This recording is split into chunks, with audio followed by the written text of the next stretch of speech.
चुड़ैल माँ का बंटवारा। सीतापुर नाम के एक छोटे से शहर में एक परिवार रहता था। उस परिवार में शांता और उसके 2 बेटे और उनका परिवार रहता था।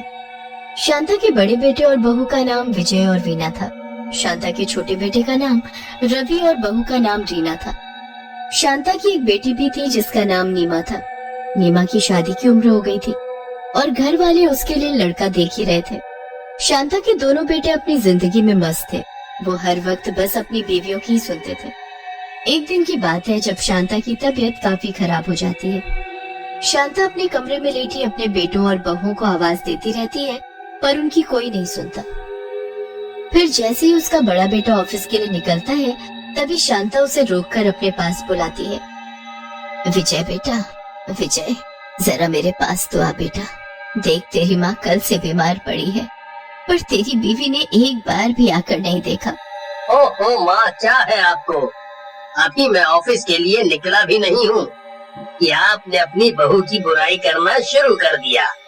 नहीं बेटा, मैं बुराई नहीं कर रही पर ये तो देख मैं कितनी बीमार हूँ। ठीक है, फिर जाकर दवाई ले आओ ना। ले लो मुझसे पैसे। नहीं नहीं, तू ऑफिस जा, रहने दे, मेरे पास पैसे तो है। विजय अपना ऑफिस के लिए निकल जाता है और फिर उसके बाद रवि अपनी दुकान के लिए जाता है। शांता इस बार रवि को आवाज देकर बुलाती है। रवि बेटा, रवि जरा इधर तो आ। हाँ माँ, बोलो। बेटा मेरी तबीयत ठीक नहीं है, मुझे स्कूटर पर बिठाकर दवाई दिलवा लाएगा क्या? अरे माँ, अभी भैया भी तो निकले थे, आप उनको भी तो बोल सकती थी। हर काम के लिए बस आपको मैं ही दिखता हूँ। मैं पहले ही कम परेशान हूँ क्या? आपकी बहू की दवाई ला ला कर मेरी जेब खाली ही रहती है। अच्छा ठीक है, कोई नहीं, मैं खुद देख लूंगी। शांता बेचारी अपने बिस्तर पर पड़ी रहती है और खाने के लिए बहुओं को आवाज देने लगती है। दोनों बहुएं रसोई में पकौड़े बना रही होती हैं। अरे वीना दीदी देखना, ये सुबह से चिल्लाई जा रही हैं। मेरा तो दिमाग ही खराब कर दिया इन्होंने। अरे इनको चिल्लाने दे, इनकी लाडली बेटी है ना, वो ऑफिस से आएगी तो खुद देख लेगी अपनी माँ को। सुबह से शाम हो जाती है। अब नीमा भी ऑफिस से घर आ जाती है और सबसे पहले अपने माँ के कमरे में जाती है। नीमा की माँ की हालत बहुत ही बुरी होती है। नीमा उनकी ये हालत देख घबरा जाती है और उसी वक्त उनको स्कूटी पर बिठाकर डॉक्टर के पास लेकर जाती है। डॉक्टर नीमा को कुछ टेस्ट करवाने को कहता है। रिपोर्ट आने पर पता चलता है कि उसकी माँ को कोई दिल की बीमारी है और वो ज्यादा दिन जी नहीं पाएगी। नीमा को जैसे ही ये बात पता चलती है वो खूब रोती है। हे भगवान, तूने ये मेरे साथ क्या किया? इस दुनिया में बस वही तो मेरी अपनी है और उनको भी तू मुझसे छीन रहा है। नीमा घर जाकर सबको ये बात बताती है। अपनी माँ के मरने के दुख से ज्यादा सबको जायदाद के हिस्से की चिंता हो जाती है। दोनों भाई और बहुएं हिस्से के लिए आ जाते हैं। शांता को ये सब देख बड़ी तकलीफ होती है पर वो कर भी तो क्या सकती थी।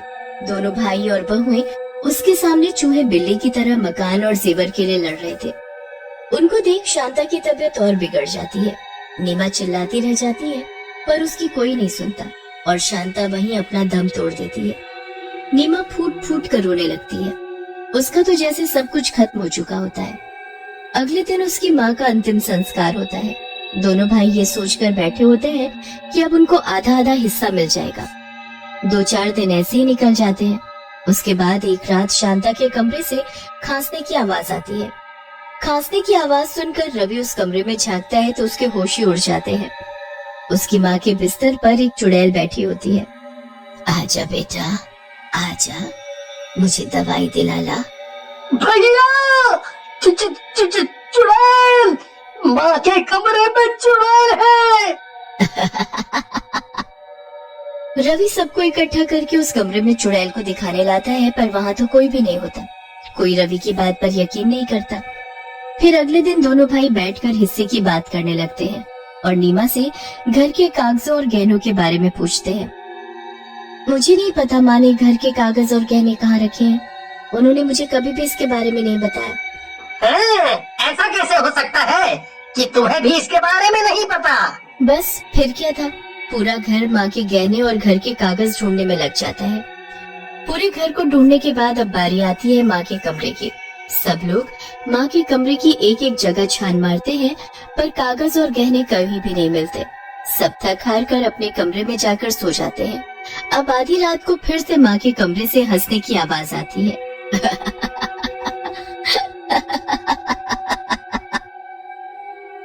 अरे सुनो जी, चलो चलकर देखो तो ये आवाज आ कहाँ से रही है। वीना और विजय रवि और रीमा को भी उठा देते हैं और सब मिलकर माँ के कमरे के बाहर जाकर ध्यान से उस आवाज को सुनने की कोशिश करते हैं।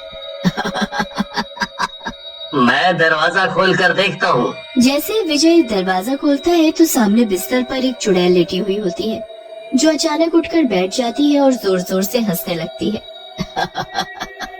आ गए तुम सब, क्या हुआ? आज सब बहुत परेशान हो, गहने और कागज नहीं मिले ना? कौन हो तुम? तूने मुझे नहीं पहचाना?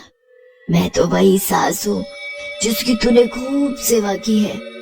मैं तुम सबको तुम्हारी सेवा का फल देने आई हूँ। नहीं नहीं, ऐसे कैसे हो सकता है? तुम यहाँ से चली जाओ, हमें अकेला छोड़ दो। चली गई तो कैसे पता चलेगा कि गहने और कागज कहाँ है? नहीं नहीं माँ, आप कहीं मत जाओ। आप हमें बताओ ना कि वो आपने कहाँ रखे हैं। मुझ पर बहुत कर्ज हो गया है। मैंने सोचा था मैं वो गहने बेचकर चुका दूंगा। अच्छा ठीक है, मैं एक शर्त पर बताऊंगी कि कागज और गहने कहाँ हैं। जब तुम दोनों मेरी सेवा करोगे, मैं जैसा बोलूंगी वैसा करोगे, फिर मुझे जो खुश रखेगा मैं उसी के हिस्से में जाऊंगी और उसी को सब दूंगी। हाँ, हम सब करेंगे आपकी सेवा, बस आप एक बार बता दो वो कागज और गहने कहाँ हैं। अभी मुझे बहुत भूख लगी है, जाओ पहले मेरे लिए खीर बना कर लाओ। बस फिर इतना सुनते ही दोनों बहुएं रसोई की तरफ दौड़ पड़ी और खीर बनाना शुरू कर दिया।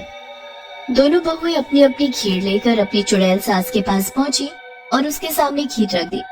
दोनों बहुओं के हाथ की खीर मजे से खाकर उनकी मरी हुई सास उबासी लेते हुए बोली,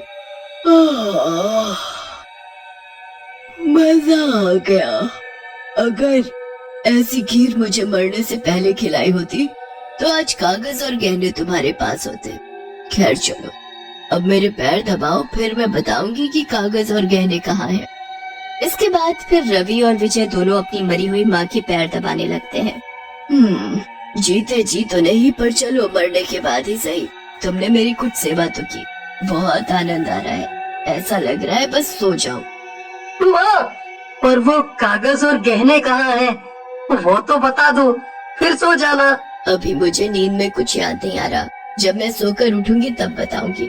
और हाँ, जब मैं सोकर उठूं तो 4 बजे मेरे नहाने का गर्म पानी मुझे तैयार मिलना चाहिए और नाश्ते में आलू के पराठे हरी चटनी के साथ। इतनी सुबह? कागज और गहने चाहिए कि नहीं? हाँ हाँ, चाहिए चाहिए, हम सब कर देंगे। आप चैन से सो जाओ। बस फिर दोनों भाई घंटों तक अपनी मरी हुई माँ के पैर दबाते रहते हैं और वो मजे से सो जाती है। उसके बाद सब 4 बजे उठकर बैठ जाते हैं। कोई पानी गर्म करता है तो कोई पराठे बनाता है तो कोई चटनी बनाता है। अब तो शांता का भूत अपने दोनों बेटे और बहुओं से दिन रात सेवा कराता। दोनों भाई अपने अपने तरीके से अपनी मरी हुई माँ को अपने हिस्से में लाने की कोशिश करते हैं और उसका बंटवारा करने में जी जान लगा देते हैं। जीते जी शांता को जो सुकून नहीं मिला होता वो उसे टेढ़ा बनकर मिल जाता है। ऐसे ही काम करवाते करवाते दोनों बेटे और बहुओं की हालत खराब हो जाती है। फिर एक दिन जब सब अपने अपने कमरे में थे, तब नीमा अपनी माँ के पास जाती है और बोलती है, आप ऐसा क्यों कर रही है माँ? आपने तो वो कागज और गहने मुझे दे रखे हैं, पर आपने मुझे ये सब दोनों भाइयों को देने को क्यों मना किया हुआ है? क्योंकि वो इस लायक नहीं है। मुझे जिंदगी भर इन्होंने जरा सा भी सुख नहीं दिया। इनकी बहू ने कभी मेरे लिए कुछ नहीं किया। अब जब लेने की बारी आई तो ये कैसे मेरे आगे पीछे नाच रहे हैं। पर अब क्या फायदा, अब तो मेरी जान जा चुकी है। मरने के बाद तुम कुछ भी करो, कोई फर्क नहीं पड़ता। जो करना है बच्चों को जीते जी करना चाहिए अपने माँ बाप के लिए, जैसे तूने किया, बिना किसी लालच के। इसलिए इसकी असली हकदार तू है। इनके हिस्से बस सजा होनी चाहिए और कुछ नहीं। सब लोग उनकी ये बातें सुन लेते हैं और गिड़गिड़ाते हुए अंदर आते हैं। वो अपने किए की बहुत माफी मांगते हैं, पर उनकी माँ उनको माफ करने के लिए राजी ही नहीं होती। उसके बाद नीमा को अपने भाई और भाभीयों पर बहुत ही तरस आ जाता है। वो अपनी माँ से उन सबको माफ करने को कहती है। नीमा से किसी का दुख देखा नहीं जाता। नीमा के आंसू देखकर उनकी माँ अपने बहू और बेटों को माफ कर देती है और नीमा से वो कागज और गहने लाने को कहती है। नीमा जैसे ही सब लाकर अपने भाइयों के हाथ में रखती है तो वो दोनों अपनी माँ के कदमों में गिर जाते हैं। नहीं माँ, इसकी असली हकदार नीमा ही है। सच में हम इसके काबिल नहीं हैं। अब हम अपने कर्ज खुद कमा कर उतारेंगे और ये गहने नीमा के पास ही रहेंगे, बल्कि ये घर हमेशा नीमा के नाम ही रहेगा, ताकि वो कभी भी शादी के बाद हद से आकर यहाँ रह सके। ये सब देखकर शांता की आत्मा को जो सुकून मिलता है उसे जीते जी कभी नहीं मिला होता।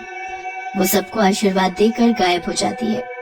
उसके बाद दोनों भाई मिलकर नीमा की अच्छे से शादी करते हैं और दोनों भाभियां भी उसको खूब प्यार देती हैं। चुड़ैल माँ का बंटवारा। सीतापुर नाम के एक छोटे